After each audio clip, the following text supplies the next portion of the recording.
Need a laptop that's built to perform and designed to last all day? Select Windows 11 PCs starting at $499.99 are now at Best Buy. Learn more at bestbuy.com.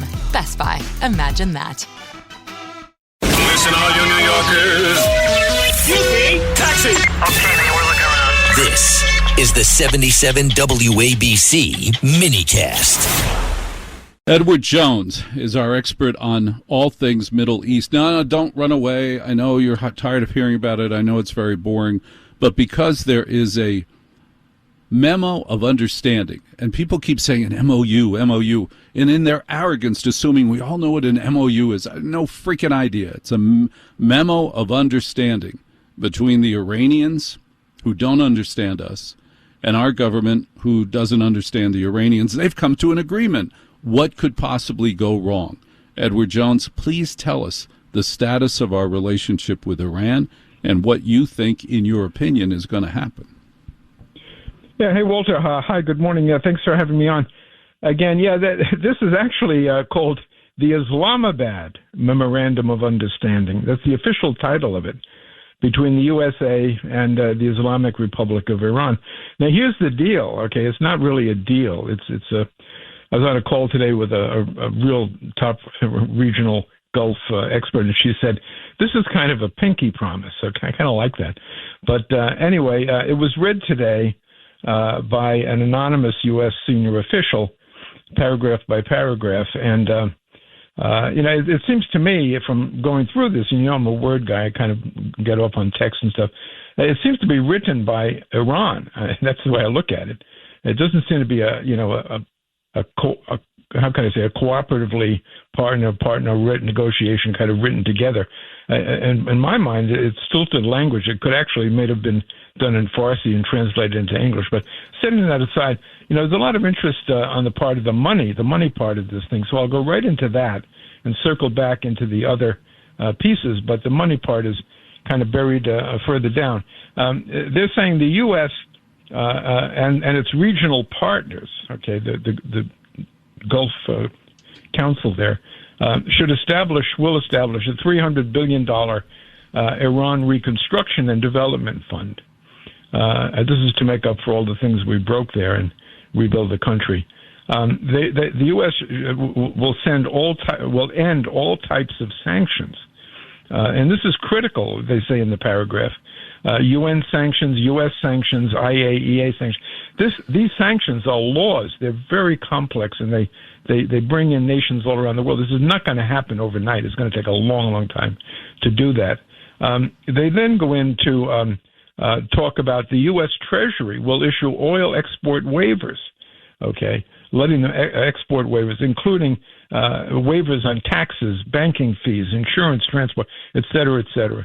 Now, here we get down into the nuclear part of it, okay? It says Iran reaffirms not to procure or develop nuclear arms.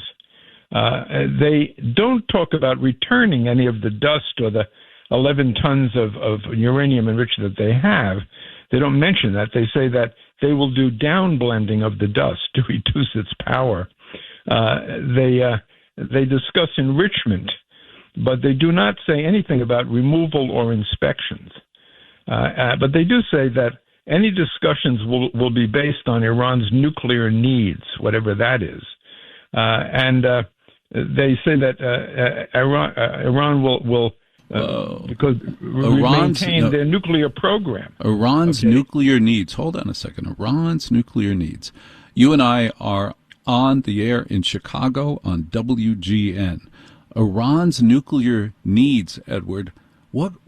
I thought we had determined they had no nuclear needs. Well, the nuclear needs, and I've mentioned this once before on the show. They need nuclear for medicine, medical reasons. Very, very lowly enriched amounts of uranium to provide for medicine, nuclear medicine, things of that nature. But they don't need 60 to 90% enriched uranium for nuclear arms or nuclear weapons. But they do say that after the nuclear pieces negotiated, and by the way, that took Obama administration 18 months to negotiate that. I don't think we can do this in 60 days. That's my own opinion, but that they would maintain the status quo on Iran's nuclear needs. Okay, the nuclear status quo going forward, and they then go on to say, according in relation to this, they say that Iran will maintain its nuclear program according to its needs, and the U.S. They go back and they say the U.S. will not apply new sanctions, and they will not deploy additional military forces into the region. They scoop that back into the nuclear paragraph. So this is really, really, really tricky. And I put these things up front, Walter, because they're not up front in the document. They're toward the end of the document, the money and the nuke. So, I would think that parties negotiating in good faith would put the important stuff up front and then go into no. But Iran is broke and they want nuclear weapons, okay? And again, the 30 and 60-day periods they talk about fit right into their pattern and practice of strategic patience, which you and I have talked about many times. This is their window to be able to delay. Now, going back quickly to the beginning, they say the number one, top of the list here is the immediate and permanent end of the war, the territorial integrity of Lebanon. And they mention Lebanon, by the way, 4 times. The first paragraph, I won't read it, we don't have time to read it, but the first paragraph mentions Lebanon 3 times. This is how important Lebanon is to them. They then say that the U.S. The parties will respect the sovereignty and not interfere in internal affairs. And this really means don't try regime change here. The next thing they talk about is negotiating the deal terms. All right, this is the whole in 60 days, renewable, and they underline renewable. Again, the strategic patience. Now here we get into the removal of the blockade. As soon as this thing is signed on Sunday, they want the removal of the naval blockade, and they want it to end within 30 days thereafter. They want to remove all U.S. forces from. Now here it gets tricky. It says remove the forces from the proximity of Iran. Now we don't know whether that's the Strait of Hormuz. Is it all of Iran? Is it the entire Gulf? We have bases all over the place. So that's a real, that's something that has to be worked out. Now they say their pal in the region is Oman, their neighbor. Okay, that's their best friend, if you could say they have a friend. And they say that they want the right to be able to dialogue with Oman on the Strait of Hormuz administration. Okay, because in the same paragraph they say we'll provide safe passage for the ships and no tolls for 60 days only. I'm quoting directly from the paragraph. No tolls for 60 days only, and their partner Oman, then across the other side of the strait, they'll administer the strait. They want to be able to work that out, and then they go into the money pieces that I already read out and explained. But the last money piece, though, is really, really critical to them. They want to get at this right away. The U.S. will make available the Iran frozen or restricted funds. This is the $100 billion that we have here since 1947 accumulating. And again, this is very, very complicated. Now, go back to what I mentioned the other night about Rubio on Sunday with CNN with Jake Tapper. He said, I give Rubio a lot of credit with sticking with this, and I hope they stick with this in the negotiations, because he said we're taking a carrot and stick approach, essentially. He didn't say carrot and stick. He said a get, forgive. So there are no gets in this 1.5-page document, Walter. It's all gets. It's all Iran's gets, which they want to get. So to sum this up, because I lost the specs many minutes ago. To sum this up, no, everything you said was terrific and important to the people who are smart, and that leaves me out. But Edward Jones, expert on the Middle East, expert on our military situation. Edward, it sounds to me as though Iran is getting all the benefits, all the gets. Are we getting any? We're getting an opening of the Strait of Hormuz. But the way this is, the language in this, we're getting the opening of the Strait of Hormuz, but we've got to do a lot of things to get that. And again, their leverage is still the Strait of Hormuz. Okay, remember that none of the administration's goals were met.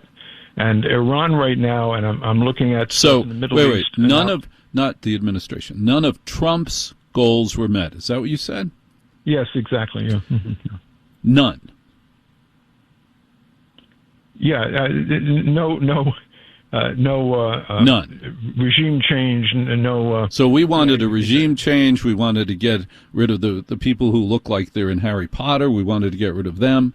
We wanted to get rid of all the nuclear stuff, every nuclear speck of dust, every nuclear weapon, all of it. Missiles. Okay, Dust. so we didn't get anything. No, we didn't get that, no. And but we killed many of their people in their wacky hats, right? That's right. We sure did. And but we had two rounds of that, yeah. But it's like whack-a-mole. Every time we knock off somebody who was running Iran, there's a new guy in a better suit saying that he runs Iran. It's confusing. It is confusing. And what's going to make the negotiations difficult, Walter, is that the IRGC, the Iran Revolutionary Guard Corps, is saying that this vicious outfit that runs the country, they are the regime. Their main goal, their number one goal, is to survival. And they're kind of, crowing right now. Look at us. We've survived the U.S. and Israel, the two formidable, the evil empire, whatever they call us. The one is all dead. We've survived these people, and look at us now. We're going into these negotiations. And when I was reading this, I was really saddened, actually. I tried not to be angry, but the way it's written from the point of view of Iran, and it shows all of their gets. Now, I hope when they go into the negotiations, and by the way, I don't know who's going to negotiate this. Right now we've got Vance, our negotiators, Vance. Well, he's very busy. He's very busy on the 5 and on Gutfeld. He was very busy yesterday. One last question. One last question. All over yes, sir. Edward Jones, one last question. Is this just a delay until the November elections, and the Iranians are hoping to gosh that the Democrats take back Congress? I'm sure this is in their plan, Walter, because the strategic patience that they practice just aims in that direction. 60 days, 120 days take them right. One delay takes them right into the midterms. They're hoping, and by the way, risk means nothing to them. This is an organization that killed 40,000 of their own people in cold blood in the streets. Risk means nothing to them. They I believe, they're hoping, they're risking that Trump will lose his government, and it'll go into the hands of the Democrats. Who knows what will happen? The other thing that I think they pride themselves on right now is they fractured a real split between Israel and the U.S. to the point where in the last week or so, Trump has been very, very down on Netanyahu, and they've had very horrible conversations. And Netanyahu, by the way, very quickly is looking over his shoulder because he's under pressure. He could lose his job. And Trump threatened him. He said, "I saved your life. You could have gone to prison. Why don't you stop?" Well, he's not going to stop attacking Hezbollah. And he's got Benny Gantz, who's looking over. Who Benny Gantz is his rival, and is a Catskills comedian. What? Yeah, right, exactly. But he's saying, what Gantz has said, he said, Netanyahu's not aggressive enough. I'm going to be more than aggressive in Lebanon, and Lebanon is mentioned 4 or 5 times, as I pointed out. It's very important to them because of their Hezbollah proxy. All right, they want to control Lebanon. This is all right. I can't go to Lebanon. I got it about Iran and the United States and Israel. That's plenty. Edward Jones, always a educated and erudite contributor to the other side of midnight.